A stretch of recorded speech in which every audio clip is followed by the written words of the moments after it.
Hey, so tonight we're going to talk about something pretty wild. What it would be like if you just woke up one morning in a Victorian home surrounded by all those hidden dangers they had no idea about. I mean, you think your place has issues? Wait till you hear what was lurking in those fancy Victorian houses. Oh, and if you're enjoying these stories, I'd really appreciate a like or subscribe. Super curious where you're all listening from, so drop a comment with your location and what time it is there. Always blows my mind how people are falling asleep to this all over the world. All right, find that cozy spot, take a nice slow breath, and just let your body sink into whatever you're lying on. We're heading back to 1870s England, and trust me, you're going to be real grateful for that mattress by the time we're done. So, congratulations, you just woke up in a Victorian bedroom. Your eyes flutter open to darkness. Not the gentle darkness of your bedroom at home with the little blinking lights from electronics and the soft glow of streetlights filtering through the blinds. No, this is proper darkness, heavy and thick. The mattress beneath you isn't the memory foam you're used to. It's lumpy horsehair stuffed into ticking fabric. The springs, literal metal springs, poke at your back in odd places. You shift a little, trying to get comfortable. That distinctive crinkle and rustle isn't your sheets. It's straw. The Victorians often put straw in their mattresses for extra cushioning. Not exactly memory foam, is it? The air feels different, heavier somehow. There's a smell you can't quite place. Not exactly unpleasant, but unfamiliar. Wood smoke, coal dust, something musty and old. Beeswax candles, linseed oil from furniture polish. Your breath makes little clouds in the frigid morning air. Even the wealthy Victorian homes were freezing in the morning. No central heating here, just fireplaces, and none of them are lit yet. And that's when you hear it. Footsteps, light but purposeful, coming up what sounds like wooden stairs. The soft glow of a candle appears under the door. The door creaks open. A young woman in a plain black dress with a white apron stands there, candle in hand. The housemaid, come to light your fire before you get up. It's how all proper Victorian days begin if you're fortunate enough to be middle or upper class. "Good morning, ma'am," she says with a little curtsy. "It's 6:30. Shall I light your fire?" Before you can answer, she's already moving to the fireplace. You watch, fascinated, as she kneels down and begins laying kindling and coal. Within minutes, a small fire is crackling in the grate. "Cook says breakfast will be at 8, ma'am. Will you be wanting a bath this morning?" A bath. Now that sounds nice, until you remember that Victorian bathing involved servants hauling buckets of hot water up flights of stairs, pouring them into a metal tub that's been placed in front of the fire, and then standing around while you wash. Not exactly the private experience you're used to. "No thank you," you manage to say. "Just some water for washing, please." The maid nods and leaves, returning moments later with a porcelain pitcher and basin. She pours the steaming water into the bowl, places it on the washstand, and then lays out a towel. "Will there be anything else, ma'am?" "No, thank you. That's all." She curtsies again and withdraws, closing the door softly behind her. You throw back the heavy wool blankets and quilts and swing your legs over the side of the bed. The floor is bare wood, cold as ice beneath your feet. No wall-to-wall carpeting here, just scattered rugs that do little to ward off the chill. You make your way to the washstand and peer into the mirror above it. The glass is wavy, giving your reflection a slightly distorted look. You splash some water on your face and reach for what you assume is soap, a hard yellow bar that smells strongly of lye. The fire has taken the edge off the cold, but the room is still chilly. You look around for your clothes and spot them laid out on a chair. Petticoats, corset, dress, way more layers than you're used to. Getting dressed is going to be a project, but first, you need to use the bathroom. You look around. No ensuite here. just a chamber pot tucked discreetly under the bed. Welcome to Victorian hygiene. You decide to hold it and get dressed first. Maybe there's a proper toilet somewhere in this house. The Victorians did have flush toilets by the 1870s, though they were still something of a novelty. Dressing is a challenge. The corset alone is a puzzle, and you can't possibly lace it properly on your own. You manage to get it on loosely, along with the petticoats, and then struggle into the dress. It's not properly fastened, but it'll have to do for now. You open the bedroom door and step out into a hallway. The walls are covered in richly patterned wallpaper, deep green with gold accents. It's absolutely stunning, with an almost luminous quality to the green. Too bad it's probably full of arsenic. Yeah, that's right, that gorgeous green wallpaper. In Victorian times, they used arsenic to create that vibrant shade of green. Sheely's green, they called it, or Paris green. And it was everywhere. Wallpaper, curtains, clothing, even children's toys. The Victorians were absolutely obsessed with this particular shade, not realising they were essentially surrounding themselves with poison. When it got damp or heated, the arsenic would release into the air. People breathing it in would get sick, headaches, nausea, even death in extreme cases. But the Victorians had no idea. They just thought the wallpaper was pretty. You make a mental note not to lick the walls. Not that you were planning to. You make your way downstairs, one hand on the banister to steady yourself. The stairs are steep and narrow, another hidden danger of Victorian homes. Uneven steps were common, especially in the back stairs used by servants. One misplaced foot and you could take a nasty tumble. The main staircase, though, is grand and well constructed. The wealthy Victorians spared no expense on the parts of their homes that visitors would see. It's the hidden areas, servant stairs, back rooms, where corners were cut. You reach the bottom of the stairs and find yourself in an entrance hall. It's dimly lit, with heavy curtains blocking most of the morning light. Gas lamps flicker on the walls, casting an eerie glow. Another Victorian innovation that brought both convenience and danger. Gas lighting was a huge improvement over candles, but gas leaks were common and could lead to explosions or asphyxiation. A delicious smell wafts from what you assume is the direction of the kitchen. Bacon, fresh bread, coffee, your stomach growls. Maybe breakfast will help you make sense of this strange situation. You follow the smell down a hallway, past a formal dining room with a massive table that could seat 12, and into a cosy morning room. A smaller table is set for breakfast, with silver dishes keeping food warm over small flames. You almost laugh at the abundance laid out for just one person. Eggs, bacon, sausages, fish, toast, muffins, jam, and a silver pot of what smells like strong coffee. The Victorians did not believe in light breakfasts. They considered a hearty morning meal essential for health and energy. You sit down, and a maid immediately appears to serve you. You notice her hands are red and chapped. Working with lye soap, chemical cleaning products, and hot water all day would do that. Household servants faced all kinds of occupational hazards, chemical burns, back injuries from hauling water and coal, respiratory problems from dust and fumes. "Would you like tea or coffee, ma'am?" she asks. "Coffee, please," you reply, watching as she pours a dark liquid into your cup. You take a sip and nearly choke. It's incredibly strong and bitter. Victorian coffee was often adulterated with chicory or even burnt sugar to stretch expensive coffee beans. And the milk? Well, let's just say pasteurization wasn't standard practice yet. Speaking of milk, that's another hidden killer of the Victorian home. Milk was often purified with borax, an alkali that neutralized the taste of spoiled milk but did nothing to kill the bacteria that might be lurking in it. Thousands of children died from drinking contaminated milk. In the Victorian era, you decide to skip the milk and drink your coffee black.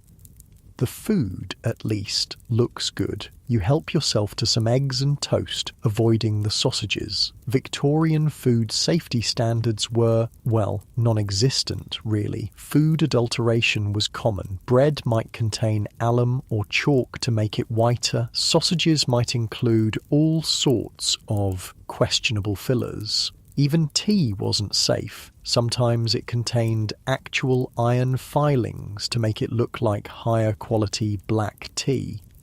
As you eat, you gaze around the morning room. It's beautifully decorated with floral wallpaper, thankfully not green, comfortable furniture and knickknacks everywhere. The Victorians loved their stuff. Every surface is covered with photographs, small sculptures, vases, books and decorative boxes. Through the window you can see a garden coming to life in the morning light. A gardener is already at work tending to flower beds. You wonder if he's using Paris green as an insecticide, another common use for the arsenic compound. The maid appears at your elbow. "Will you be receiving visitors this afternoon, ma'am? There are already 2 calling cards that have been delivered."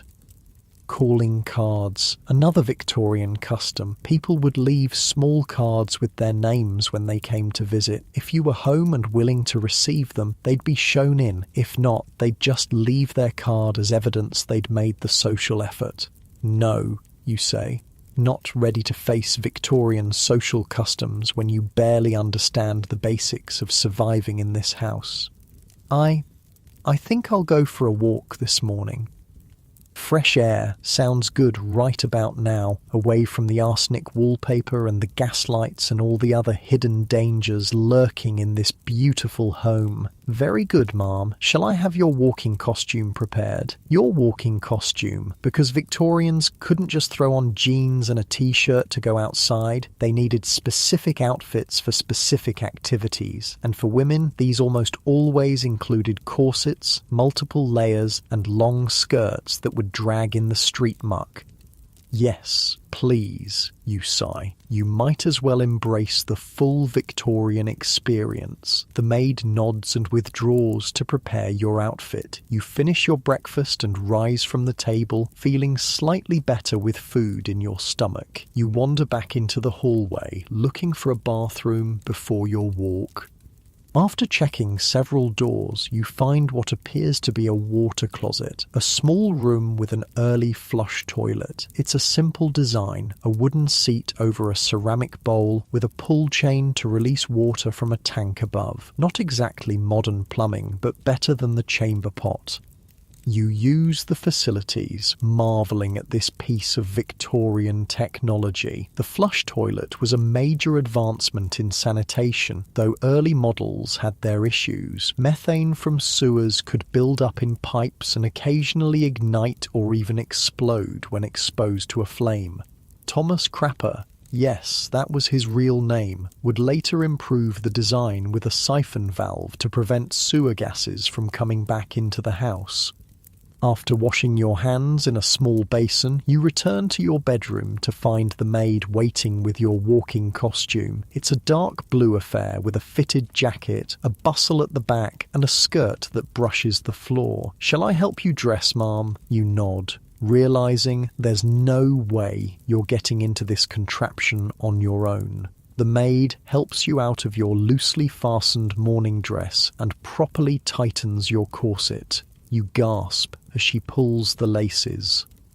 "Not too tight," you manage to say. She looks surprised but loosens it a bit. Victorian beauty standards valued tiny waists, achieved through tight lacing that could compress internal organs and cause all sorts of health problems. Layer by layer, she helps you into the walking costume. Chemise, corset, petticoats, skirt, jacket. By the time you're fully dressed, you feel like you're wearing half your closet from home. "Your hat and gloves, ma'am," the maid says, presenting a small hat with feathers and a pair of kid leather gloves. No respectable Victorian lady would go outside with bare hands or an uncovered head. You put them on, feeling increasingly like you're in a costume drama. The maid hands you a parasol as well. Not just a fashion accessory, but protection from the sun. pale skin was desirable, a sign that you didn't have to work outdoors like the lower classes. Fully equipped for your Victorian walk, you head downstairs and out the front door into the morning air. The street is already bustling with activity. Horses clip-clop past, pulling carriages. A street vendor calls out selling flowers. Children in ragged clothes play in a side alley. You take a deep breath, relieved to be out of the house with its hidden dangers. But even here, there are hazards. The street is littered with horse manure. The air is thick with coal smoke from thousands of chimneys. And if it starts to rain, those beautiful green dyes in your clothing might begin to leach arsenic onto your skin. Still, it feels good to move, even restricted by your corset and multiple layers. You set off down the street, parasol in hand, taking in the sights and sounds of Victorian England. You notice other ladies out for their morning constitutional, nodding politely as they pass. A gentleman tips his hat to you, and you incline your head in response, playing along with the social customs.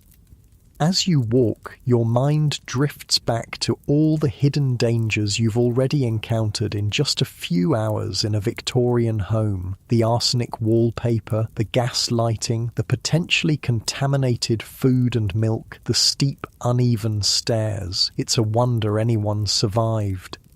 And yet, millions did. The Victorians were resilient, adapting to their world just as we adapt to ours. They didn't know about the dangers lurking in their beautiful homes, just as we might be unaware of hazards in our own modern environments that future generations will find shocking.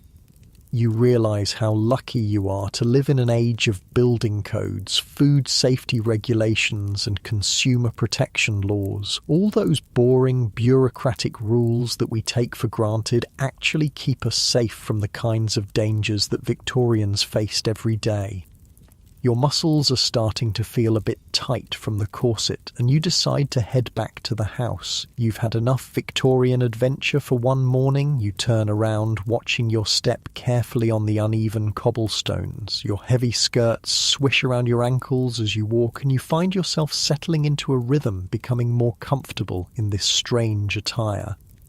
The grand house comes back into view, its facade impressive with tall windows and ornate detailing. Despite knowing about the hidden killers within, you can't help but admire its beauty. The Victorians certainly knew how to build things to last. As you approach the front steps, you notice something you missed earlier. The boot scraper by the door, an essential tool in an era of muddy, manure-filled streets. You carefully clean your boots before entering, one small concession to Victorian propriety. The house feels warmer now that the day has progressed. Fires burn in several rooms, taking the chill from the air. You make your way to what appears to be a drawing room and sink into a plush armchair, grateful to be off your feet. A soft sigh escapes as you settle deeper into the chair. Your muscles gradually relax, the stiffness from the corset becoming less noticeable as you find a comfortable position. The room is quiet, except for the gentle ticking of a clock on the mantelpiece and the occasional crackle from the fireplace. Your breathing naturally slows, finding a peaceful rhythm while you gaze around the elegantly appointed room with its heavy drapes and ornate furniture. The warmth of the drawing room makes your eyelids heavy, but a soft knock at the door interrupts your moment of peace. The maid enters with a silver tray. "Your mail, ma'am," she says, placing several envelopes and a newspaper on the small table beside you. "And cook would like to know your preferences for dinner this evening." You blink, trying to imagine what a proper Victorian dinner might include. "Whatever cook recommends will be fine," you reply, taking the safe option. The maid nods and withdraws, leaving you with your correspondence. You pick up the newspaper first, the Times, dated May 1878. So that's when you are. The headlines talk about tensions with Russia, debates in Parliament and various society events. Nothing about time travellers appearing in Victorian homes, thankfully.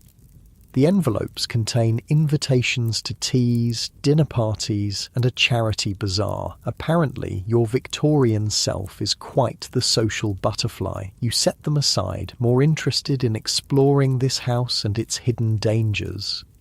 You rise from the chair, feeling the constraint of your corset as you do. The Victorians really did themselves no favours with these torture devices. Restricted breathing, compressed internal organs, deformed ribs, all in the name of a fashionably tiny waist. And that's not even mentioning the damage done by the weight of all these skirts hanging from your compressed waist. No wonder Victorian women were always fainting.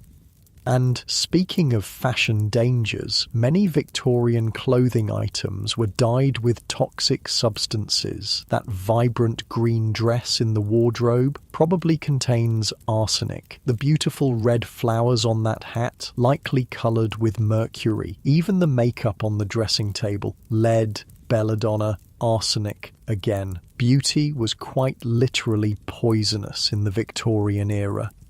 You wander from the drawing room into what appears to be a library. Floor-to-ceiling bookshelves line the walls, filled with leather-bound volumes. A writing desk sits in one corner, complete with inkwell, blotter, and a stack of writing paper. The room smells of leather, paper, and beeswax. It's peaceful here, removed from the bustle of the household. You trail your fingers along the spines of the books, reading titles on history, natural philosophy, poetry, and novels.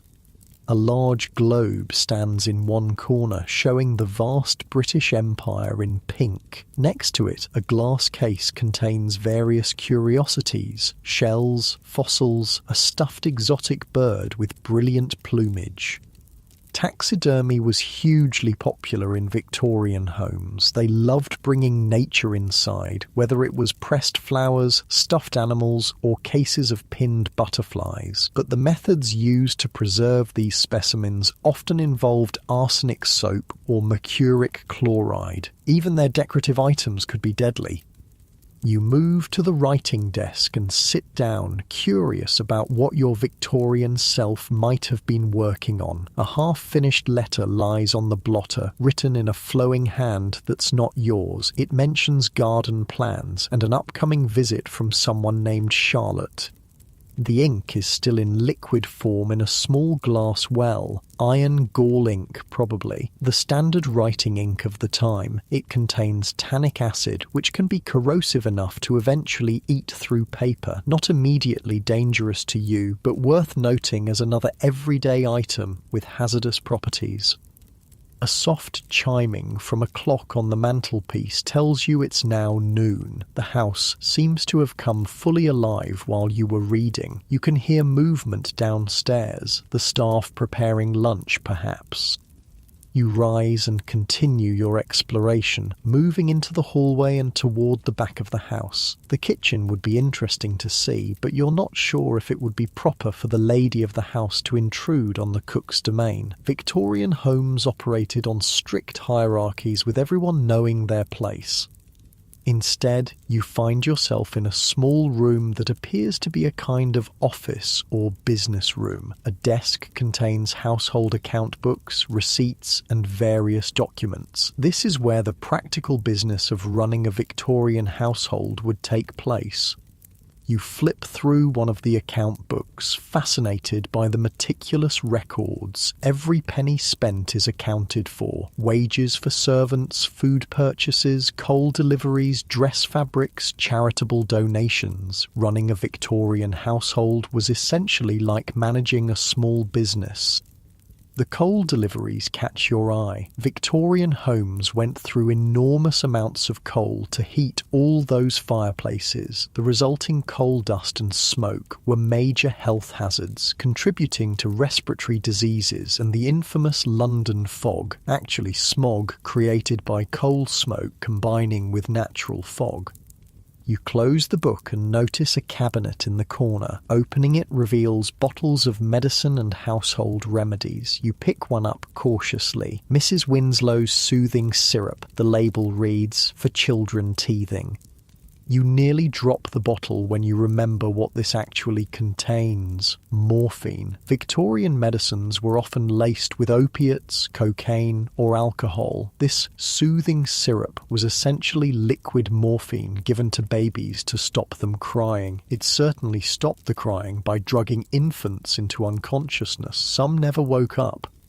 You carefully replace the bottle and check a few others. Laudanum, a tincture of opium, arsenic pills advertised as a complexion improver, something called female pills that promises to cure obstructions and irregularities peculiar to the female form. The Victorian medicine cabinet was a veritable poison cabinet by modern standards, and these were legitimate, commercially sold products, not some back-alley concoctions. It's a wonder anyone survived their treatments. A soft knock at the door interrupts your snooping. It's the maid again. "Luncheon is served in the morning room, ma'am," she says. You thank her and make your way back to the cosy room where you had breakfast. A light meal has been laid out. Cold meats, bread, cheese, and fruit. Simple by Victorian standards, which is fine by you.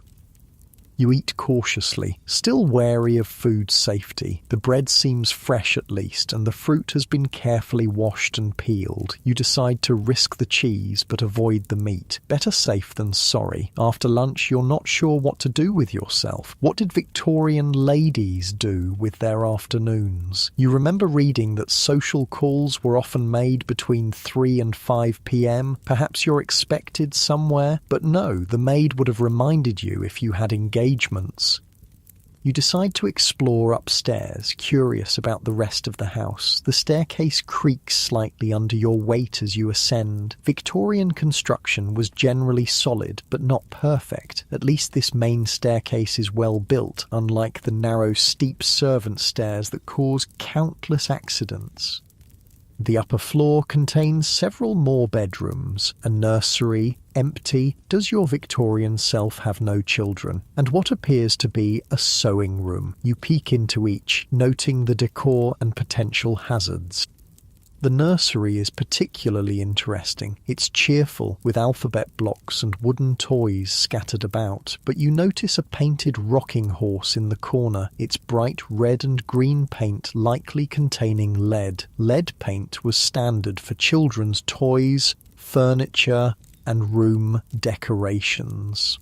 Children would chew on their toys or crib rails, ingesting the sweet-tasting lead and suffering neurological damage as a result. Next to the rocking horse sits a beautiful doll with a porcelain head and fabric body. Its rosy cheeks are probably painted with lead or mercury-based pigments. Even the fabric might be dyed with toxic chemicals. You leave the nursery feeling a new appreciation for modern toy safety regulations. The sewing room contains a table with a hand-cranked Singer sewing machine, a relatively new innovation for home use in this period. Beside it are baskets of fabric, spools of thread, and various sewing notions. You run your hand over a piece of emerald green fabric, then jerk it away, remembering the arsenic dyes. Better not to touch anything too colourful. A dressmaker's dummy stands in the corner, its waist impossibly small. You measure it with your hands and guess it's about 18 inches around. Your Victorian self must be dedicated to tight lacing.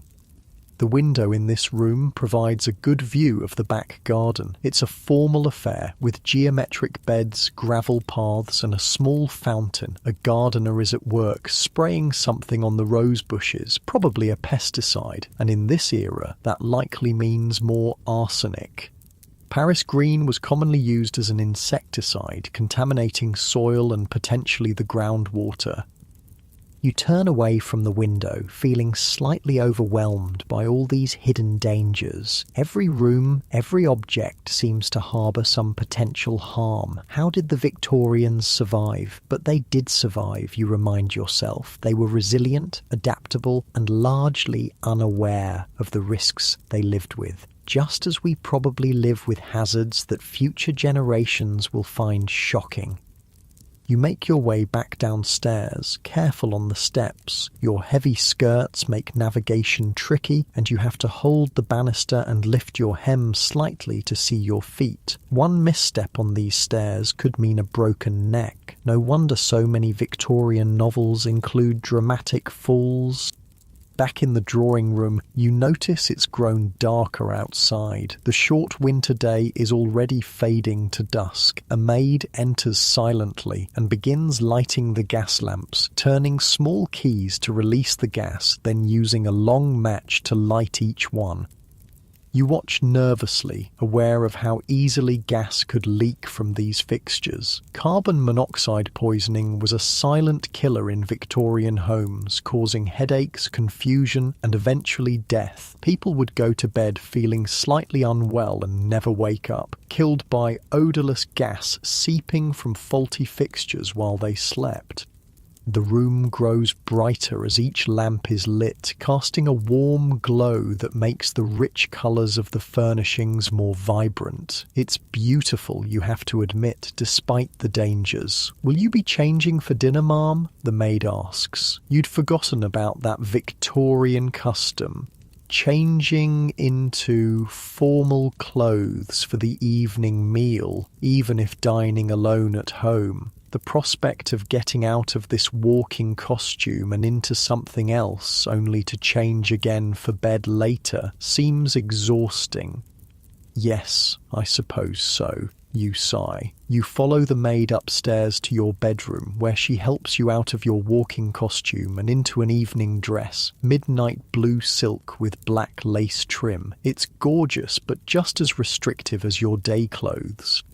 The dress has a modest bustle at the back, supporting the elaborate draping of the skirt. Bustles were a strange Victorian fashion invention, essentially a framework worn under the skirt to create a pronounced posterior silhouette. They made sitting awkward at best, and at worst could collapse embarrassingly, or even catch fire if a lady backed too close to a fireplace. Properly attired for dinner, you make your way back downstairs. The dining room is now set for one, with crystal, silver, and fine china laid out with mathematical precision. Multiple forks, spoons, and knives flank each side of the plate. Victorian dining etiquette was complex, with specific utensils for every conceivable food item. A footman stands ready to serve you, his expression carefully neutral. You sit down and he places a napkin in your lap before serving the first course, a clear soup in a delicate china bowl. You eat carefully, conscious of being watched and judged on your table manners. Each course is small but exquisitely prepared. Soup, fish, meat, game, vegetables, pudding, cheese, fruit. It's excessive for one person, and you can only manage a few bites of each offering. The footman serves you a small glass of sweet wine with dessert. You sip it cautiously, aware that Victorian wine might contain all sorts of additives, lead to sweeten it, or other stranger ingredients to improve colour or clarity. By the time the meal concludes, you're exhausted from maintaining proper posture and navigating the complex meal service. Victorian formality is wearing, even when dining alone. "Will you take coffee in the drawing room, ma'am?" the footman asks. "Yes, thank you," you reply, rising from the table. Back in the drawing room, you sink into an armchair near the fire. The day has grown cold as night falls, and the warmth is welcome. You notice a decanter of brandy on a side table and briefly consider a nightcap, but decide against it. Victorian spirits were often adulterated with all sorts of harmful substances to increase profits. A maid brings coffee on a silver tray, setting it on a table within your reach before withdrawing silently. The coffee is strong and bitter, but the warmth is comforting. You gaze into the fire, contemplating everything you've learned about the hidden dangers of Victorian life. It's been less than a day and you've already identified dozens of potential hazards, from arsenic wallpaper to lead paint, from gas lighting to toxic medicines, from dangerous staircases to contaminated food. And yet, there's a certain charm to this world as well. The attention to detail in craftsmanship, the formality that lends significance to daily activities, the clear boundaries and expectations. It's alien to your modern sensibilities, but you can see why people of this era found comfort in their ordered existence. The clock chimes 8. Still early by your standards, but in Victorian times, especially during winter, people often retired early to conserve expensive candles and lamp oil. You finish your coffee and stand, stretching discreetly within the confines of your corset. Your back aches from the unfamiliar posture constraints, and you long to be free of all these layers. The house has grown quiet. You can hear the servants moving about downstairs, finishing their evening duties. Soon they'll bank the fires for the night and retire to their own quarters, typically located on the top floor or in the basement. You make your way upstairs to your bedroom, holding your skirts carefully to avoid tripping. The gas lamps in the hallway have been turned down to a soft glow, just enough to see by. Your bedroom feels welcoming now, the fire still burning cheerfully in the grate. The maid has turned down the bed, laying out a nightgown on the coverlet. You reach behind you, trying to unfasten your dress, but the buttons are impossible to reach. You'll need help undressing, just as you needed help dressing. Victorian women of means were not expected to be able to dress themselves, another aspect of their dependency. You ring the bell, pull beside the bed, and within moments the maid appears. She helps you out of your evening dress, unlaces your corset, blessed relief, and assists you into the nightgown, a long white cotton garment with lace trim and tiny pearl buttons up the front. "Will there be anything else, Mum?" she asks. "No, thank you," you reply. "Good night." She curtsies and withdraws, taking your discarded clothing with her to be brushed and aired for tomorrow. Alone at last, you exhale deeply, feeling your ribs expand fully for the first time all day. The nightgown is surprisingly comfortable, the cotton soft against your skin. After the stiff formality of your day clothes, you climb into the high bed, sinking into the slightly lumpy mattress. The sheets are clean but coarser than you're used to. The pillows are filled with feathers that poke through the fabric occasionally. The fire has burned low, casting a gentle, flickering light across the room. No electric light switch by the bed here. Once the fire dies, you'll be in darkness until morning. You settle deeper into the bed, pulling the heavy quilts up around you. Despite all the hidden dangers you've discovered, you feel strangely at peace. Your body relaxes into the unfamiliar mattress, finding comfort in its firm support. The soft crackling of the dying fire creates a soothing rhythm that matches your slowing breath. Your muscles gradually release the tension from a day of navigating Victorian life, sinking heavier into the bedding as warmth envelops you. You yawn, stretching slightly under the weight of the quilts, feeling your eyes growing heavier as you watch the shadows dance across the ceiling.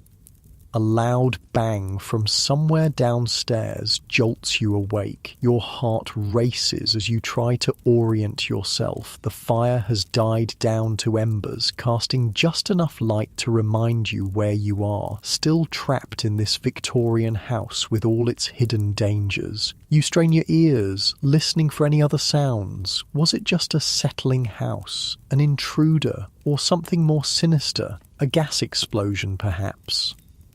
After a few minutes of silence, you begin to relax. Old houses make noises. Nothing to worry about. You settle back against the pillows, but sleep seems far away now. Your mind wanders to all the other dangers you haven't yet encountered in this Victorian home. What other hidden killers might be lurking in the beautiful surroundings?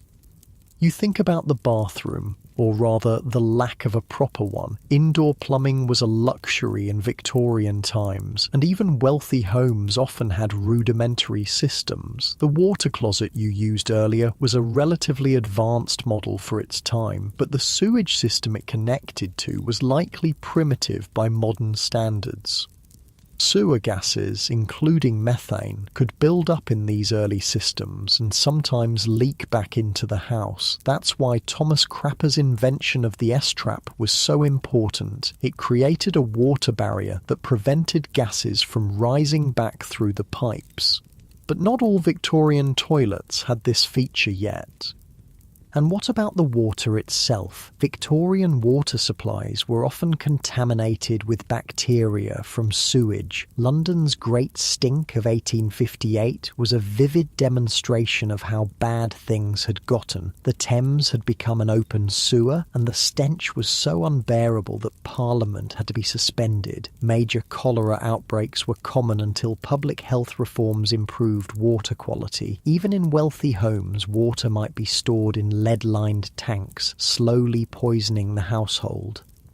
You shiver under the blankets, not just from the cooling room, but from the thought of all these invisible threats. The Victorians lived in a world of unseen dangers. Bacteria they couldn't detect, gases they couldn't smell, poisons they didn't recognise. Unable to fall back asleep, you sit up in bed and reach for the candlestick on the bedside table. Matches. Where would matches be? You fumble in the near darkness and find a small box. Carefully, you strike one against the side of the box.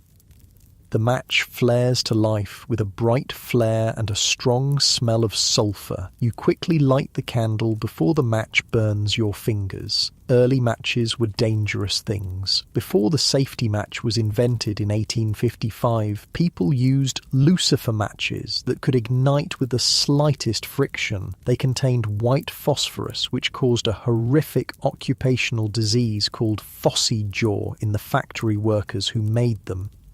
The toxic phosphorus would enter the body through the gums, causing abscesses, bone decay, and eventual disfigurement as the jawbone literally rotted away. Workers' faces would glow in the dark from the phosphorus in their systems. Many died painful deaths, while others committed suicide rather than face the progressive deformity. The candle gives a steady, warm light, much safer than those early matches. You look around the room, seeing it differently in the soft glow. Shadows dance on the wallpaper, bringing the patterns to life. Your nightgown provides little warmth and the fire is nearly out. You consider ringing for a servant to rekindle it, but it seems cruel to wake someone just for your comfort. Instead, you spot a dressing gown laid across a chair and pull it on over your nightclothes. The thick wool instantly provides warmth. You slide your feet into slippers and decide to explore the house by candlelight. It feels adventurous, almost rebellious to wander a Victorian home at night. You open your bedroom door carefully, trying to avoid any creaks that might wake the household. The hallway is dark and silent. You lift your candle higher, watching the shadows retreat from its light.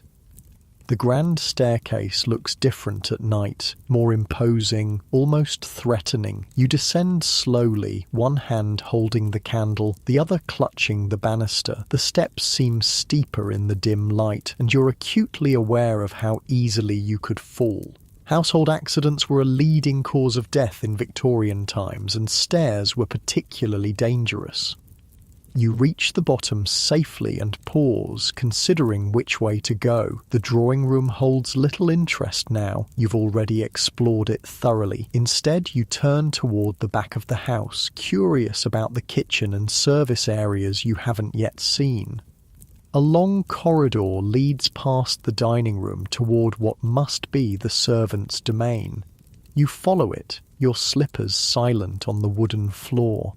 The house feels larger at night, the shadows concealing its true dimensions. You reach a baize door, the traditional barrier between the family areas and the servants' quarters. It's covered in green fabric to muffle sounds from the kitchen and to create a clear boundary between the two worlds of the Victorian house. You push it open gently. and step into a different realm. The air is cooler here, the decor much plainer, no expensive wallpaper or ornate mouldings, just simple painted walls and functional furnishings. A large kitchen opens up before you. By daylight it would be a busy, steamy place full of activity. Now it's quiet and still, but signs of the day's work remain. A large cast iron range dominates one wall, its fire banked for the night but still radiating some heat. Copper pots hang from a rack, gleaming dully in your candlelight.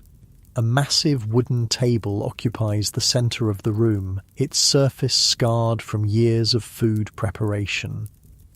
You set your candle on the table and look around with interest. The kitchen was the heart of the Victorian home, but it was also one of the most dangerous rooms. Burns and scalds were common injuries for cooks and kitchen maids who worked with open flames and boiling liquids all day. The heavy cast-iron pots could cause serious injuries if dropped. Even the range itself was hazardous. Its coal fire required constant attention, and the smoke and fumes contributed to respiratory problems. A movement in the corner catches your eye and you freeze. A small dark shape scurries across the floor, a mouse heading for cover. Victorian kitchens, with their stores of food and warmth, were havens for rodents despite the best efforts of servants and cats. Speaking of cats, you hear a soft meow and turn to see a tabby watching you from atop a large cupboard. The kitchen cat, kept not as a pet but as a working animal to control the mouse population, it regards you with amber eyes, seemingly unbothered by your intrusion into its domain. Next to the kitchen is a scullery, a separate room for the messy work of washing dishes and scouring pots. A large stone sink stands under a window, with a hand pump for drawing water. No hot and cold taps here. Water would be heated on the range and carried to the sink in kettles and buckets. The work was back-breaking, especially for the scullery maid, typically the youngest, lowest-ranking servant who spent hours each day scrubbing and cleaning in cold, damp conditions. Her hands would be red and chapped from lye soap and constant immersion in water. Chilblains were common in winter, painful inflammation of the small blood vessels caused by repeated exposure to cold, followed by warming. You leave the scullery and continue exploring. A door leads to a small pantry, its shelves lined with foodstuffs, flour, sugar, dried beans, and preserves in glass jars. You lift your candle to examine the labels, curious about Victorian food storage. One jar contains pickled vegetables, a common preservation method before refrigeration, but the metal lid gives you pause. It's likely sealed with lead solder, which could leach into the food and cause chronic lead poisoning. The symptoms, fatigue, irritability, abdominal pain, would often go unrecognized or be attributed to other causes. Another shelf holds bottles of sauce and condiments, including the popular Worcestershire sauce. The original recipe contained anchovies fermented in brine, creating the distinctive savoury flavour that Victorians loved. But without modern refrigeration and preservatives, these condiments could harbour dangerous bacteria, especially once opened. You back out of the pantry, suddenly less interested in Victorian cuisine. Your candle is burning low, and you should return upstairs before you're discovered wandering where the lady of the house has no business being. As you turn to leave, another door catches your attention, probably leading to the cellar. Victorian cellars were multi-purpose spaces used for storing coal, wine, and preserved foods. They were often damp, poorly ventilated, and breeding grounds for mould and fungi. Some of these moulds could be toxic, especially black mould that thrived in damp conditions. The Victorians wouldn't have understood the connection between mould exposure and respiratory problems, headaches, or fatigue. They might attribute such symptoms to bad air or miasmas, rather than identifying the specific cause. You decide against exploring the cellar. It would be dark, possibly locked, and venturing down steep stone steps by candlelight seems unnecessarily risky. Instead, you make your way back through the kitchen toward the bay's door. As you pass the range, you notice a collection of flat irons on a shelf nearby. These solid metal implements would be heated on the range and then used to press clothing and linens. Before electric irons, this was how wrinkles were removed, with heavy, scorching hot pieces of metal that required skill and caution to use without burning oneself or the fabric. Laundry work was another hazardous occupation in Victorian times. The washerwomen or laundry maids would use caustic soaps, boiling water, and dangerous equipment like mangles, devices with heavy rollers that pressed water from wet clothes but could crush fingers if used carelessly. The chemicals used in laundering were harsh: lye for making soap, oxalic acid for removing stains, and various bleaching agents. Prolonged exposure could cause skin damage, respiratory problems, and even chemical burns. You push through the bay's door, returning to the more familiar territory of the main house. The contrast between the plain, functional servants' areas and the ornate family spaces is striking, a physical manifestation of the rigid class divisions of Victorian society. The clock in the hallway shows it's just past midnight, the witching hour. You smile at the thought. The Victorians were certainly superstitious enough to believe in such things. Spiritualism was wildly popular, with seances and spirit communications a fashionable pastime among the upper classes. Even Queen Victoria herself had consulted mediums after Prince Albert's death. You make your way back to the grand staircase and begin to climb, your candle casting strange, elongated shadows on the walls. The house creaks and settles around you, the sounds more noticeable in the night's silence. Halfway up, you pause to catch your breath. The dressing gown is warm but heavy, and the Victorian diet and lifestyle weren't exactly conducive to cardiovascular fitness. Tight corsets, restricted breathing, rich foods taxed the digestive system, and ladies were discouraged from anything resembling vigorous exercise.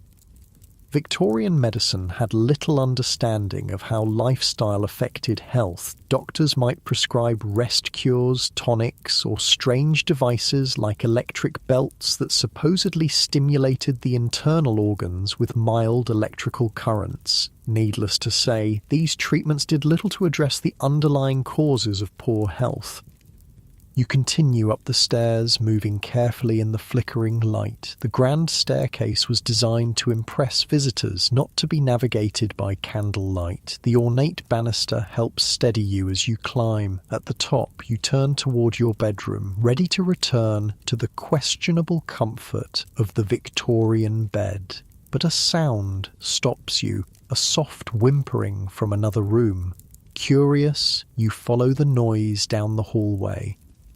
It leads you to the nursery you explored earlier. The door is ajar, and you push it open slowly, lifting your candle to see inside. A small figure sits up in a child's bed, tears glistening on round cheeks. A little girl of perhaps 5 or 6 years, with long, dark hair in a simple nightgown. She looks up as you enter, eyes widening at the sight of you. "Mama?" she says hesitantly.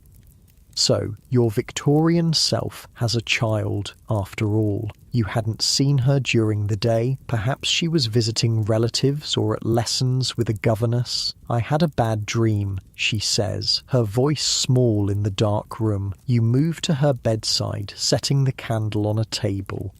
"It's all right," you say softly, sitting on the edge of the bed. "It was just a dream." She looks at you with complete trust, accepting your presence and comfort without question. You smooth her hair back from her forehead, noting how warm she feels. Slightly too warm, perhaps? Fever was always a concern in Victorian times, when common childhood illnesses could quickly turn deadly. "Would you like me to stay until you fall asleep again?" you ask. She nods, lying back against her pillows. You tuck the blankets around her, noting that despite the apparent wealth of the household, the child's bed is fairly simple, an iron bedstead with a thin mattress. Victorian child-rearing philosophy emphasized simplicity and discipline, even for the wealthy. No soft, cozy beds or excessive toys that might spoil the child. You sit quietly, watching as her eyelids grow heavy. The candle flickers, casting gentle shadows across the room. The rocking horse stands sentinel in the corner, its painted eyes seeming to watch you in the dim light. The child's breathing deepens as she drifts back to sleep. You remain a few minutes longer, studying her face. She looks peaceful now, untroubled by bad dreams or thoughts of the many dangers surrounding her in this beautiful, treacherous Victorian home. How many hazards does this child face each day without knowing it? The lead paint on her toys, the potentially contaminated milk she drinks, the medicines laced with opiates that might be given to her for the slightest complaint, the diseases that Victorian medicine has no real treatment for, diphtheria, scarlet fever, measles, whooping cough. Child mortality was heartbreakingly high in Victorian times. Even in wealthy families like this one, children died from diseases and accidents that would be preventable today. Parents lived with the constant fear of losing their little ones, which perhaps explains some of the emotional distance that seems strange to modern sensibilities. The child stirs slightly in her sleep, her small hand finding yours in the darkness. You hold it gently, feeling a surge of protectiveness toward this unknown child who believes you're her mother. Her hand is soft and warm in yours, her pulse beating steadily beneath paper-thin skin. You sit there for a long time, just holding her hand and listening to her breathe. The candle burns lower, its light growing dimmer. Your own eyelids feel heavy, your body settling into a comfortable stillness as you watch over the sleeping child. Your breathing naturally slows to match hers, deep and rhythmic in the quiet room. The tension in your shoulders melts away as you find a more comfortable position on the edge of the bed, still holding that tiny hand in yours. A gentle hand on your shoulder wakes you. You open your eyes, momentarily confused. You're still sitting on the edge of the child's bed, but your candle has burned out. A different light source illuminates the room, a lamp held by a woman in a simple dark dress. "Ma'am," she whispers, "you fell asleep in the nursery?" It takes you a moment to place her, the night nurse, responsible for the children during the night hours. In wealthy Victorian households, childcare was often delegated to a hierarchy of servants, nannies, nursery maids, and night nurses. Miss Charlotte had a bad dream, you explain softly, carefully extracting your hand from the sleeping child's grasp. The nurse nods, setting her lamp down. "She often does, ma'am. I'll stay with her now." You rise stiffly from the bed, your back aching from the awkward position. The nurse watches you with a carefully neutral expression, but you can sense her curiosity. It was unusual for a Victorian mother of your apparent social standing to personally comfort a child at night. That was what servants were for. You make your way back to your own bedroom, navigating the dark hallway by memory and the faint glow of moonlight through occasional windows. Your candle is long gone, and you have no matches to light another. The house is utterly silent now, the only sound your soft footsteps on the carpet runner. You reach your bedroom and slip inside, grateful to find the embers in the fireplace still providing a faint red glow to see by. The bed looks inviting after your uncomfortable doze in the nursery. You shed the heavy dressing gown and climb under the covers, sinking into the mattress with a sigh of relief. As you lie there, waiting for sleep to reclaim you, your mind drifts back to the child. Charlotte. What kind of life would she have in this beautiful, dangerous Victorian world? What expectations and limitations would shape her future? For a girl of her apparent social class, education would be limited and focused on accomplishments rather than intellectual development. Music, drawing, perhaps French or Italian, needlework, skills designed to make her an attractive marriage prospect, not to develop her mind or prepare her for independence. Her world would grow increasingly constrained as she matured. The relative freedom of childhood would give way to the rigid expectations of Victorian girlhood and womanhood. Her body would be disciplined with corsets and restrictive clothing. Her behaviour would be policed according to strict social codes. And her health would face numerous threats beyond the everyday dangers of the Victorian home. Puberty would bring the additional hazard of childbearing in an era before antibiotics or safe caesarean sections. Maternal mortality was high, even among the wealthy. Women died from hemorrhage, infection, and eclampsia, conditions that are treatable today but were often fatal in Victorian times. You turn onto your side, pulling the blankets higher against the chill. The fire has almost died now, leaving the room in near darkness. Your thoughts continue to circle, unable to settle.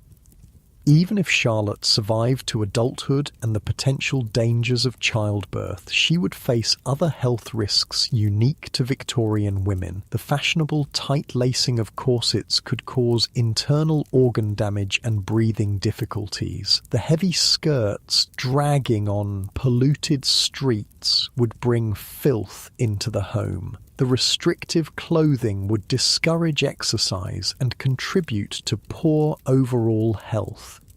And then there were the psychological constraints. Victorian women of the middle and upper classes were confined to a separate sphere, the domestic realm. They were considered morally superior but intellectually inferior to men, too delicate for education or professional ambitions, yet somehow strong enough for the demands of running a household and bearing numerous children. The result was often what Victorian doctors called hysteria, a catch-all diagnosis for women's physical and mental health complaints that we now recognise as depression, anxiety, and legitimate physical ailments. The treatments were sometimes as harmful as the conditions themselves, from arrest cures that involved complete isolation to surgical interventions like female castration, removal of the ovaries. You shiver, not entirely from the cold. The past was indeed a foreign country, with different values, different knowledge, and different dangers. For all the aesthetic appeal of Victorian design and the romanticised vision of Victorian family life, the reality was far harsher than most modern people realise. Your thoughts are interrupted by a strange smell, something acrid and chemical. You sit up, suddenly alert. Fire was a constant danger in Victorian homes, with their open flames, gas lighting, and lack of fire safety standards. You sniff again, trying to identify the odour. It's not quite smoke, but something equally concerning. Could it be gas? A leaking gas pipe would fill a room with odourless, deadly carbon monoxide, but the gas itself often had additives that gave it a distinctive smell. You climb out of bed, heart racing, and follow your nose. The smell seems to be coming from the hallway. You open your door cautiously and peer out. A faint light comes from the end of the corridor. Someone is awake in another room. You wrap your dressing gown around you again and move toward the light, still trying to identify the troubling smell. It leads you to a small room you hadn't noticed before, a private bathroom, more advanced than you would have expected for this period. Inside, a man stands at a sink, mixing something in a glass vessel. He's middle-aged with a beard and dressing gown, concentrating intently on his task. He looks up, startled at your appearance. "My dear, you should be asleep," he says. "Your Victorian husband, you presume." He seems unalarmed by the chemical smell that brought you here. "What are you doing?" you ask, eyeing the array of bottles and powders on the countertop. "Just mixing my sleeping draught," he explains. "The doctor says it's perfectly safe, but the smell is rather unpleasant, I know." You step closer, examining the ingredients with growing concern. You recognize laudanum, a tincture of opium, and what appears to be chloral hydrate, an early sedative. Both were commonly prescribed by Victorian doctors for insomnia, anxiety, and a host of other complaints, real or imagined. Both were also potentially addictive and dangerous, especially in combination. Chloral hydrate was nicknamed knockout drops and was one of the first date rape drugs. Mixed with alcohol, it formed a concoction known as a Mickey fin that could render someone unconscious. "Does it help you sleep?" you ask cautiously. He nods, stirring the mixture with a glass rod. "Most effectively, though it does leave one rather groggy in the morning. The price we pay for modern medicine, I suppose." Modern medicine, indeed. You watch as he measures out a dose with a small glass dropper, adds it to a tumbler of water, and drinks it down with a grimace. "Vile stuff," he comments, "but better than lying awake until dawn. You should return to bed, my dear. No sense in both of us suffering from insomnia." You nod, backing out of the bathroom. He follows, turning down the gas lamp and closing the door behind him. The smell lingers in the hallway, but it's already dissipating. "Good night," he says formally, giving you a slight bow before heading toward what you assume is his bedroom. Separate bedrooms were common among the Victorian upper classes, another difference from modern domestic arrangements. You return to your own room, troubled by what you've witnessed. How many Victorians were slowly poisoning themselves with doctor-prescribed chemicals? Laudanum addiction was widespread but rarely acknowledged. Women were particularly vulnerable, often being prescribed opiates for female complaints and then becoming dependent on the drugs. Back in bed, you pull the covers up to your chin, feeling the chill more acutely now. The fire has died completely, leaving the room in darkness. You can hear the wind outside, rattling a loose window frame somewhere. Winter nights were long and cold in Victorian England. Even wealthy homes struggled to maintain comfortable temperatures with only fireplaces for heat. The poor suffered far worse, sometimes burning furniture or even parts of their houses when coal ran out. You think of the servants sleeping in attic rooms far above or basement chambers below. Their quarters would be Spartan at best. Narrow beds, minimal furnishings, perhaps a small fireplace shared among several rooms. They would rise before the family, prepare the house for the day, and work until late evening, all for wages that barely covered their basic needs. The inequality of Victorian society was stark and accepted as natural. The rigid class hierarchy shaped every aspect of life, from housing to education to healthcare. The wealthy might pity the poor, might engage in charity, but few questioned the fundamental structures that created such disparities. You burrow deeper under the blankets, seeking warmth and comfort. Despite all its dangers and injustices, there's something compelling about this Victorian world. The craftsmanship in everyday objects, the attention to beauty in ordinary things, the clear social codes that, while restrictive, provided structure and meaning. But you wouldn't want to live here permanently, not with the arsenic in the wallpaper, the lead in the paint, the opium in the medicine cabinet, and all the other hidden killers lurking in plain sight. Your thoughts drift to your own modern home, with its smoke detectors and carbon monoxide alarms, its child-proof cabinets and lead-free paint. The safety features you take for granted are the result of hard lessons learned, often at tragic cost.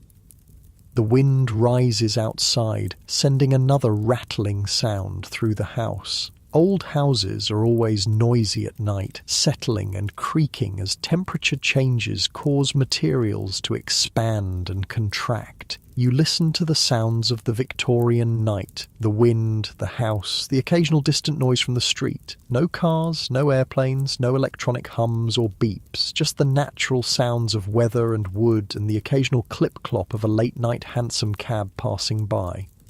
There's a certain peace in that simplicity. For all its dangers, the Victorian world moved at a slower pace, without the constant connectivity and information overload of modern life. You feel yourself growing drowsy again, your mind slowing as sleep approaches. The unfamiliar sounds and smells of the Victorian house have become almost comforting in their strangeness. Tomorrow will bring more discoveries, more hidden dangers to identify, but for now, sleep beckons, drawing you down into its depths. The heavy quilts create a cocoon of warmth around you, and despite the unfamiliar surroundings, your body relaxes into the mattress. Your last conscious thought is of Charlotte, sleeping peacefully in her nursery under the watchful eye of the night nurse. What will her future hold in this beautiful, dangerous Victorian world? Then sleep claims you, carrying you away from these questions into dreams of gas lamps and horse-drawn carriages, of corsets and calling cards, of a world both familiar and utterly foreign. The night deepens around the sleeping house. Gas lamps burn low in the streets outside, casting pools of yellowish light on the cobblestones. A police constable makes his rounds, checking door locks and keeping watch for troublemakers or signs of fire, the twin fears of Victorian urban dwellers. Inside, the household sleeps, the family in their separate bedrooms, the servants in their attic quarters. The kitchen cat prowls for mice, its eyes gleaming in the darkness. The fires have all died down to embers or gone out entirely, allowing the winter chill to creep back into the rooms. By morning, the servants will be up before dawn, rekindling fires, heating water, preparing for another day in this elegant, dangerous Victorian home. The rhythms of the household will resume. Breakfast, morning calls, luncheon, afternoon visits, dinner. The routines that structure Victorian life will unfold again, predictable and proper. But for now, all is still and silent. The hidden killers sleep too, waiting patiently in the wallpaper, the medicine cabinet, the gas fixtures, and 100 other places throughout the house. Dangers the Victorians never suspected, living alongside them day after day. You sleep deeply, untroubled by these thoughts now. Your breathing is slow and regular, your body heavy with exhaustion from navigating this unfamiliar world. Your muscles gradually relax into the mattress, releasing the tension of a day spent in strange surroundings. The weight of the quilts provides a comforting pressure that makes you sink deeper into the bed. A gentle sigh escapes your lips as you shift slightly, finding that perfect position where your body can fully surrender to rest.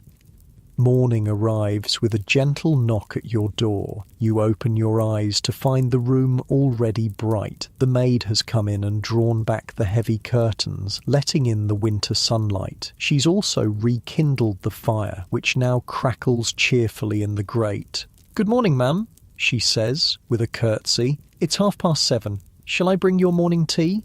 You nod, still groggy from the deep sleep of the Victorian night. "Yes, thank you." She withdraws, and you push yourself up against the pillows, taking in the room with fresh eyes. In daylight, the Victorian bedroom reveals new details: the fine craftsmanship of the furniture, the subtle patterns in the wallpaper, the small decorative objects arranged on surfaces. Beauty was important to the Victorians, who filled their homes with ornate, handcrafted items.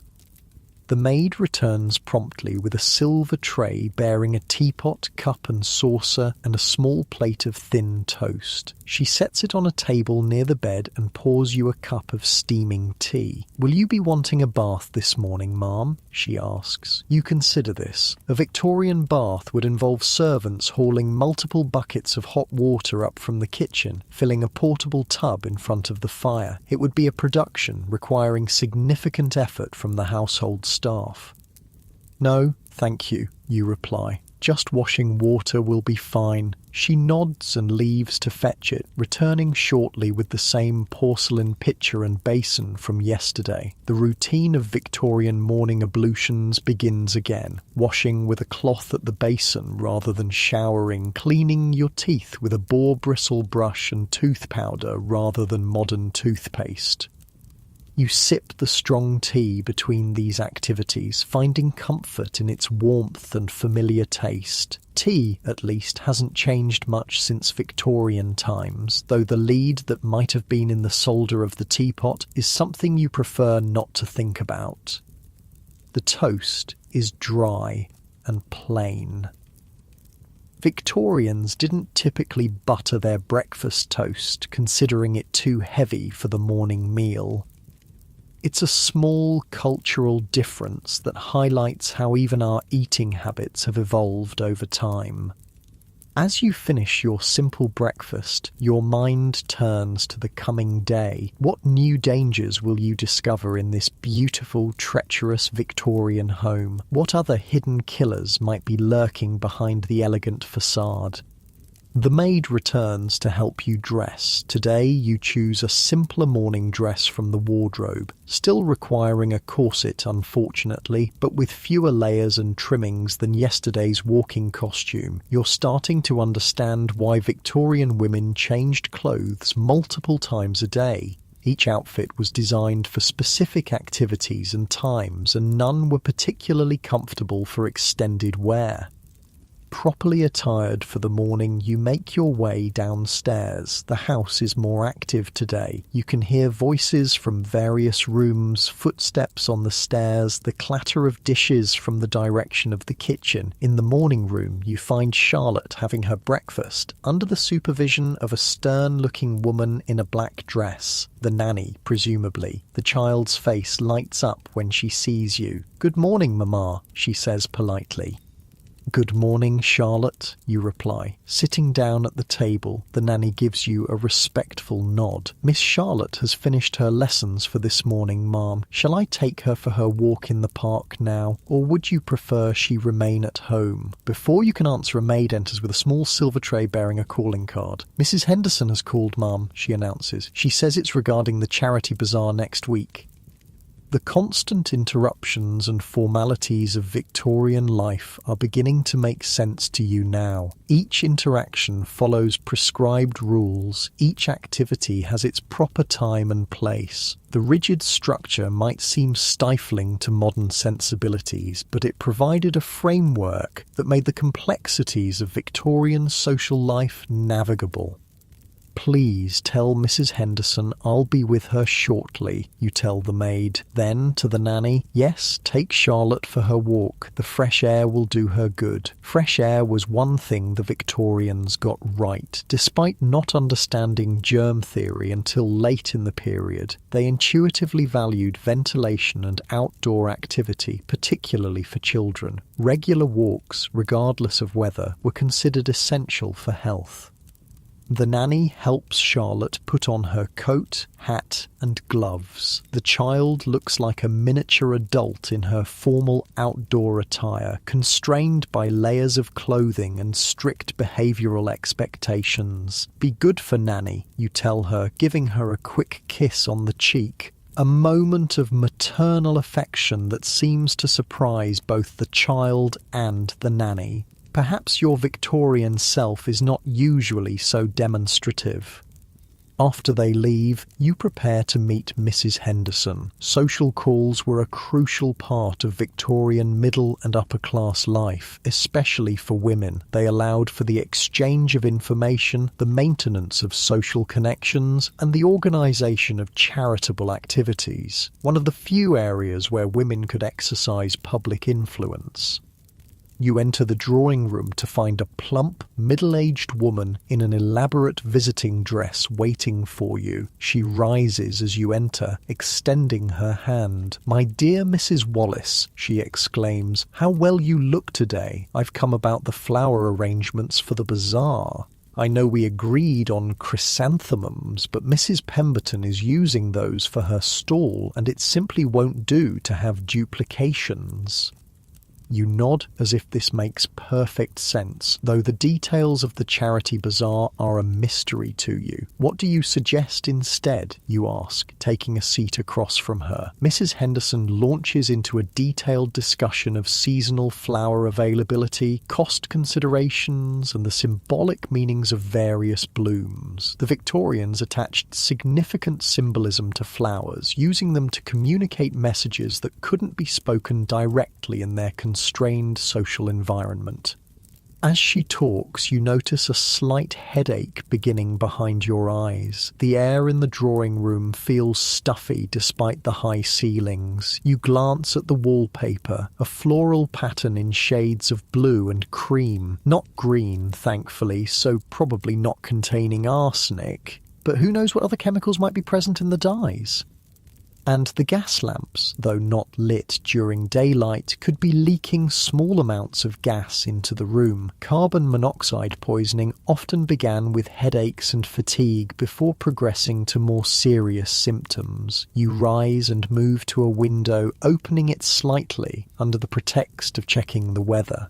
Perhaps roses would be suitable, you suggest, breathing in the fresher air from outside. They're always popular. Mrs. Henderson nods enthusiastically. White roses would be lovely. They symbolise purity and innocence, most appropriate for a charitable cause, and we could add some ivy for fidelity and friendship.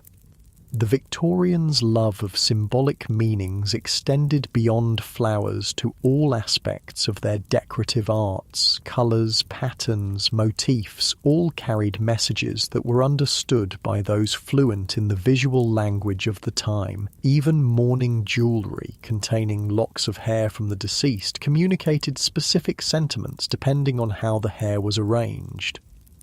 Your conversation with Mrs. Henderson continues for the better part of an hour, covering not just the charity bazaar but local gossip, mutual acquaintances, and various social events. Throughout, you maintain the polite, somewhat reserved demeanour expected of a Victorian lady while gathering valuable information about your supposed life here. When she finally takes her leave, you feel mentally exhausted from the effort of navigating unfamiliar social waters. The formal visiting rituals, the coded language, the careful maintenance of propriety all require constant attention and self-monitoring. You return to the window, opening it wider to dispel the lingering stuffiness. Outside, the winter day is bright but cold. People pass by on the street, ladies in fashionable walking costumes, gentlemen in top hats, servants on errands, children with hoops and sticks. Horse-drawn carriages and carts create a steady background noise of wheels and hoofbeats on cobblestones. The Victorian city was a sensory assault, noisy, smelly, visually chaotic. Without modern zoning laws, residential areas often intermingled with commercial and even industrial zones. A fine house like this one might stand next to a shop or workshop, sharing walls with businesses that produced noise, odours and pollutants. And the streets themselves were hazardous. Horse manure created a persistent public health problem, breeding flies and contaminating food and water. Crossing roads meant navigating through traffic with no signals or crosswalks. Even the air was dangerous, filled with coal smoke and industrial emissions that created the infamous London fog, a toxic miasma that could cause respiratory problems and even death during particularly bad episodes. You close the window, having had enough fresh air for the moment, and decide to explore more of the house. There must be areas you haven't seen yet, perhaps a library or study where you might learn more about your Victorian life. You find what you're looking for down a short corridor, a handsome room lined with bookshelves and dominated by a large desk. This must be your husband's study, the masculine equivalent of your feminine drawing room. Victorian homes often had this gender division of space, with certain rooms considered primarily male or female domains. the study feels different from the rest of the house. Darker, heavier, more austere. The furniture is solid oak rather than the lighter, more decorative pieces in the family areas. The walls are panelled in wood rather than covered in wallpaper. Even the colour scheme is different. Deep greens and browns rather than the pastels and florals of the women's spaces. You browse the bookshelves, noting titles on law, history, natural philosophy, and classical literature. Your Victorian husband appears to be well-educated and intellectual. No fiction or poetry here. Those lighter forms of literature would be considered more appropriate for the female members of the household. On the desk, papers are neatly arranged beside an inkwell and blotter. You scan them discreetly, learning that Mr. Wallace, your husband, is a barrister with chambers in the Inns of Court. Legal documents, letters from colleagues, and notes for cases provide glimpses into his professional life. A photograph in a silver frame catches your eye, a formal portrait of a family group. You recognise yourself in Victorian dress, seated beside the bearded man you encountered last night. Behind you stand two young men in their late teens or early 20s, and Charlotte sits on a small chair at your feet. Your Victorian family captured in the stiff, solemn style of early photography. Photography was still relatively new in the Victorian era, and sitting for a portrait was a serious undertaking. The long exposure times required subjects to remain perfectly still, explaining the sombre expressions commonly seen in Victorian photographs. It wasn't that they never smiled, it was simply too difficult to hold a smile for the required time. You replace the photograph carefully and continue exploring the study. A globe stands in one corner, the British Empire marked in pink across vast swathes of the world map. A display case contains geological specimens, crystals, fossils, unusual rocks. The Victorians had a passion for collecting and categorising the natural world, part of their broader interest in scientific classification and understanding. But even here, in this seemingly safe, scholarly environment, dangers lurk. The taxidermied birds on the mantelpiece were likely preserved with arsenic. The beautiful mineral specimens might include toxic substances like cinnabar, mercury sulfide, or realgar, arsenic sulfide. Even the books could be hazardous. Some Victorian bookbindings used arsenic to create vibrant green covers, and the paper itself might contain toxic substances. You begin to feel that nowhere in this Victorian home is truly safe. Every beautiful object, every convenience, every luxury potentially harbours some hidden killer. It's a sobering realisation about the cost of progress. Innovations often arrive before their dangers are fully understood. A soft knock at the door interrupts your thoughts. It's the maid again. "Luncheon is served, ma'am," she announces, "and Miss Charlotte has returned from her walk." You thank her and head to the morning room where a light meal has been laid out. Charlotte is already seated, her outdoor clothes removed, looking pink-cheeked and refreshed from her time in the park. "Did you enjoy your walk?" you ask, taking a seat beside her. "Yes, Mamma," she replies politely. "We saw the band in the park, and Nanny bought me a hot chestnut." Street vendors selling hot chestnuts were a common sight in Victorian winters, providing welcome warmth for both hands and stomach on cold days. It was one of the small pleasures available even to the less affluent classes, a momentary respite from the harsh realities of Victorian urban life. Lunch is a simple affair by Victorian standards. Cold meats, bread, cheese, and fruit. Charlotte eats daintily, clearly well trained in proper table manners. Victorian children of the middle and upper classes were expected to behave like miniature adults, particularly at meal times. As you eat, you study Charlotte more carefully. She appears healthy and well cared for, if somewhat subdued by modern standards. Victorian child-rearing emphasized obedience, restraint, and proper behavior rather than emotional expression or individuality. What lessons did you have this morning, you ask? Genuinely curious about Victorian education for girls. Scripture and French, Mama, she replies, and I practiced my scales on the pianoforte. A typical education for a girl of her class, focused on moral instruction, basic academic subjects, and the accomplishments that would make her an attractive marriage prospect in the future. The goal was not to develop her intellect or prepare her for independence, but to mould her into a proper Victorian lady who would make a suitable wife and mother. After lunch, you spend a quiet hour with Charlotte in the drawing room. She shows you her needlework, a sampler she's stitching with the alphabet, and a moral verse. Her small fingers work the needle competently, though you notice she squints slightly at the fine stitches. Victorian children often developed vision problems from detailed handwork in poor lighting. Eyeglasses existed but were not always provided promptly, and the stigma attached to wearing them sometimes prevented their use, particularly for girls whose appearance was considered so important to their future prospects. When the nanny returns to take Charlotte for her afternoon lessons, you feel a surprising reluctance to see her go. Despite knowing this is not really your child, you've developed a protective feeling toward her, an awareness of the many threats she faces in this beautiful, dangerous Victorian world. The afternoon stretches before you, empty of obligations until tea time. You decide to write a letter, a quintessentially Victorian activity that filled many leisure hours for women of your class. At the small writing desk in the corner of the drawing room, you find stationery, pens, and ink.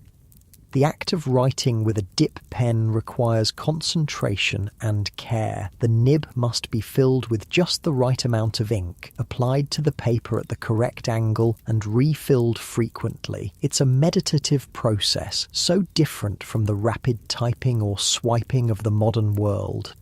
You address your letter to a fictional friend, using it as an opportunity to record your observations about Victorian life and its hidden dangers. The physical act of writing helps organise your thoughts, creating a record of your strange experience in this other time.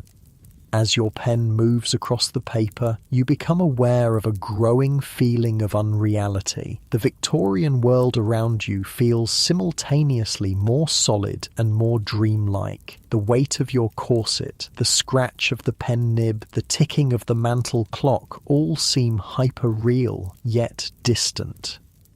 You finish your letter and set it aside to dry. The winter afternoon is already fading to dusk outside the windows. Soon it will be time for tea, then dinner, then another night in this fascinating, frightening Victorian home. But as you rise from the writing desk, a wave of dizziness washes over you. You steady yourself against the furniture, blinking rapidly as the room seems to shimmer around you. Is it coal gas from the lamps, lead from the pipes in your drinking water, arsenic from the wallpaper, or something else entirely? The drawing room blurs and shifts. You close your eyes against the disorientation, and when you open them again, you're no longer standing. You're lying down in darkness, but not in the Victorian bedroom with its lumpy horsehair mattress. This bed feels different, softer, more yielding. Memory floods back. Your own bed, your own room. The 21st century, the Victorian experience was just a vivid dream, a journey through time that existed only in your mind. You lie still, adjusting to this realization. Around you, the familiar shapes of your modern bedroom gradually become visible in the dim light. No gas lamps here, no arsenic wallpaper, no dangerous staircase waiting to trip you in the darkness. Instead, your home contains smoke detectors, carbon monoxide alarms, circuit breakers, child-proof locks, lead-free paint, and countless other safety features that you normally take for granted. Innovations developed over decades, often in response to tragedies caused by the very dangers you experienced in your Victorian dream. You reach out and touch your bedside lamp, clicking it on. Electric light, clean, safe, and available at the touch of a button. No servants required to light it. No risk of fire or gas leaks. No toxic chemicals involved in its operation. The contrast between your modern safety and Victorian peril is striking. We've come so far in protecting ourselves from the hidden killers that once lurked in every home. But your dream has given you a new appreciation for the Victorians themselves. They weren't fools or deliberately reckless. They simply didn't know what we now know. They embraced new technologies and products that improved their lives, unaware of the dangers these innovations sometimes introduced. And they were remarkably resilient, adapting to a world full of hazards we would find intolerable today. Their daily lives required a level of vigilance, physical labour, and acceptance of risk that modern people rarely encounter.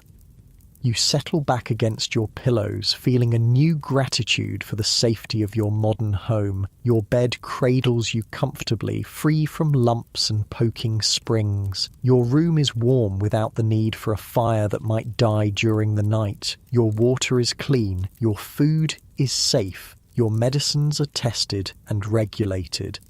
These comforts and protections didn't happen by accident. They resulted from scientific advances, public health campaigns, consumer protection laws, and countless small improvements over the decades since Victorian times. Progress that often came at a cost. The illnesses, injuries, and deaths that eventually revealed the hidden killers and led to safer alternatives. Your eyelids grow heavy as you contemplate this evolution of safety. The comfortable weight of your blankets presses you gently into the mattress. Your modern bedroom, with all its technological conveniences, wraps around you like a protective cocoon. You yawn, feeling sleep approaching again. But this time there's no anxiety about what dangers might lurk in the darkness. No worry about gas leaks or arsenic dust or structural hazards. Just the peaceful certainty of modern safety standards and building codes. Your breathing slows, becoming deeper and more regular. Your muscles relax one by one, releasing the last tensions of the day. First, your feet and legs grow heavy, then your hips and torso sink deeper into the mattress. Your shoulders drop, your neck relaxes, and your head settles perfectly into the pillow. The quiet hum of your home's heating system creates a soothing white noise in the background, so different from the irregular creaks and ticks of a Victorian house at night. Your breathing falls into rhythm with this gentle sound, slow and steady. Your mind drifts, no longer filled with thoughts of hidden killers and Victorian dangers. Instead, peaceful images float through your consciousness. Charlotte's smile, the warmth of the drawing room fire, the beauty of the ornate Victorian furnishings without their dangerous components. Your eyelids flutter and then remain closed, too heavy to lift. Sleep beckons, drawing you down into its depths. But unlike in your Victorian dream, there's no anxiety here, no need to remain vigilant against unseen threats. You can surrender completely to rest, protected by the invisible shield of modern safety standards. As you drift deeper towards sleep, you carry with you a new appreciation for both the beautiful craftsmanship of the Victorian era and the safety innovations that followed it, the best of both worlds, the aesthetic richness of the past and the health protections of the present. Your breathing becomes even slower and deeper. Your body feels wonderfully heavy, sinking into the mattress as if becoming one with it. All remaining tension melts away, leaving only peaceful relaxation. Your mind grows quieter, thoughts becoming fewer and more distant. The border between wakefulness and sleep grows blurry, indistinct. You hover in that delicious in-between state where reality softens and dreams begin to form at the edges of consciousness. And then you cross over, sliding gently into sleep. No Victorian dangers follow you there, only the peaceful knowledge that when you wake, you'll be in your safe modern home, protected from the hidden killers that once lurked in even the most beautiful Victorian houses. Sleep deepens, carrying you further from consciousness. Your breath is slow and steady, your body completely at rest. Dreams might come, perhaps of Charlotte in a world without arsenic wallpaper and lead paint, or of Victorian beauty without its deadly components. But they will be just dreams, not the semi-real immersion of your earlier experience. And in the morning, you'll wake refreshed with a new perspective on both historical dangers and modern safety, the knowledge of how far we've come and how much we owe to those who identified the hidden killers and worked to eliminate them from our homes. But for now, you sleep deeply, peacefully, safely, drifting in the perfect darkness of true rest, cocooned in the invisible protections of modern life. Your breathing slows to its sleeping rhythm, your mind quiets completely, and sleep, true sleep, claims you entirely.